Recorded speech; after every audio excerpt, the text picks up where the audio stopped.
Municipal ఎన్నికల్లో భాగంగా 27 division ఇన్ఛార్జ్గా సయ్యద్ నైన్ నేను బీఆర్ఎస్ పార్టీ సీనియర్ నాయకుడిని ఒక ఉద్యమకారుని నాకు ఇవ్వడం జరిగింది. ఈరోజు బిట్ల ఉమ్మగారి కోసం మేము ప్రచారం చేసాం, వార్డులో ప్రచారం చేయడం జరిగింది. ఈ సందర్భంగా ఒకటే విషయం చెప్తున్నాం, మీరు వాస్తవంగా గ్రహించి మంచి ఆలోచనతో ఎవరు అభివృద్ధి చేసారో ఎవరు చేస్తారని ఆలోచించి ఓటేయండి.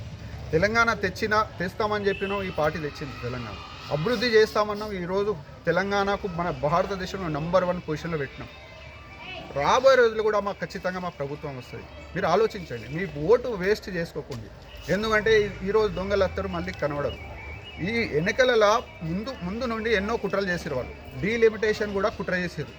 మాకు బీఆర్ఎస్ అభ్యర్థులు గెలవద్దనే ఒక కుట్ర చేసారు, అశాస్త్రీయంగా డీలిమిటేషన్ చేశారు. తర్వాత రిజర్వేషన్ల మళ్ళీ అదే విధంగా ఇప్పుడు కూడా ప్రచారంలో కూడా వీళ్ళు చేసుకోవద్దని ఈరోజు చొప్పదండిలా సీఎం ప్రోగ్రాం ఉంటే మా కరీంనగర్లో మా వాడలా పోలీసులు తిరుగుతున్నారు. ఎందుకని మేము దొంగలమా?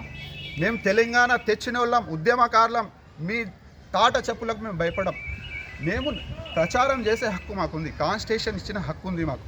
మేము ప్రశాంతంగా మా ప్రచారం చేసుకుంటుంటే పోలీసులు వచ్చి మా వెనక తిరుగుతున్నారు, మీరు పోలీస్ స్టేషన్కి రావాలని.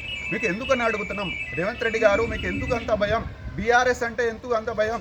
కేసీఆర్ గారు అంటే ఎందుకు అంత భయం? కేసీఆర్ మా తెలంగాణ జాతి పిత, తీసుకొచ్చింది ఘనత మా కేసీఆర్ది, అందరు తెలుసు. రాబోయే రోజుల్లో ఖచ్చితంగా కాంగ్రెస్కు బొంద పెడతాం, మా పార్టీ గెలుస్తుంది. ఈ ప్రచారంలో భాగంగా మేము ప్రతి ఇంటికి గడపకు పోతాం, ప్రతి ఓటర్తో వెళ్తాం, వాళ్ళ మనసులు గెలుచుకుంటాం. మేము ఖచ్చితంగా ఈ వార్డులో 27లో భారీ మెజార్టీతో గెలుస్తాం. Thank you. జై తెలంగాణ.